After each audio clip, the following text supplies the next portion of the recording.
And we are back with the VR experience, and we have our intrepid explorer and Simon Sheridan here to take us through what we can see on the screen over here. So what is this? Is this a mission at all? And I'll let you take the microphone. And so what we're looking at here is a VR simulation of the LUVMI rover. So this is a future mission concept we're working on. So what we have in VR, we have a mock-up of the rover, and essentially you can look around in 360. You can drive the rover around. You can operate the drill to sample the regolith. You can turn lights on, and you can pretty much do everything the rover can do in real, or what the rover will be able to do in real life. So what we're looking at now. So if you look in the sky, you should be able to see the Milky Way, which is the band of stars. So if you track round the Milky Way, and below the Milky Way, you should see a planet. And you see what that planet is? Earth. That's right, Earth. So if you carry on going round to your right, you should see a big, bright yellow thing in the sky. Do you know what that is? That's the sun, yeah, excellent. So you've got full 360 degrees. So if you come back to where the rover is, and if you take the controller, brilliant. So with your left thumb, that's really your control. So if you push your left thumb forward, the rover should start moving forward, yeah. So you're happy with that? Yeah. Excellent. So if you can drive it if you turn around to the left or the right as you're driving and make the buggy come around. Now, what you can see, if you keep driving and rotating around a bit more, you can see the solar panel, the big panel, that tracks the sun because the whole rover is solar powered. So that needs sunlight. And then in front of it, can you just see the black disc? Yeah.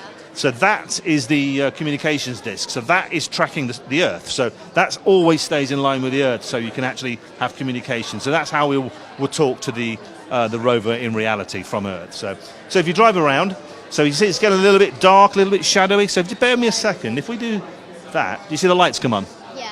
Okay, so what these lights are for is in reality we're going to want to drive this buggy into a shadowed region, a permanently shaded region, because we believe there's lots and lots of water in there. So that's the whole point of this mission. We want to go to a dark place and try and find the water, because we think there's water there from orbital observations, but we haven't got a ground truth measurement. So that's the whole point of this. So, but you're doing the fun bit, so hopefully it's fun. Yeah, it is. Okay, so let's have a drive around. Just enjoy yourself. Oh, this feels weird. Hello. thank you very much. So, Elizabeth, can you tell me a little bit about what we're seeing on this screen over here now then? So is this the same as the virtual reality, or is this something different? This is actually something different. So whereas the virtual reality is, a simulation, it's a bit of a mock-up of what the moon is like in terms of the gravity. This is actually pictures of what we assume the moon to be from actual evidence. So this video here showcases the Schrödinger crater, which is a part of the moon that's fairly far south. We haven't been able to explore it yet. However, there's a lot of interest from a lot of countries. I'm afraid I have fairly limited knowledge about this, but Hannah, who is giving a couple of talks, will probably be out later, so you can ask her more. Perfect, thank you very much. Have you been enjoying it so far? It's been quite busy, yeah? Yeah, it has been quite busy. I've quite enjoyed it. I've been really surprised by how much interest there is, especially among young children. So I like the fact that people are really into science. Great, and you're one of our new technical staff, is this right? You've been on here about, is it a month or so, is that right?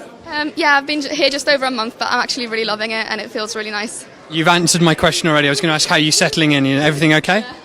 Yeah, definitely. It's nice to sort of get the opportunity to do these outreach programs so that I can actually see what it's like for people out there other than just in the university and doing research. Okay, perfect. Thanks very much. So hopefully we'll try and collar Hannah later to give a little bit more of an explanation about this, and also the Google and Moon Trek experience that's currently going on in the Barrel Lecture Theatre. So stay tuned, please.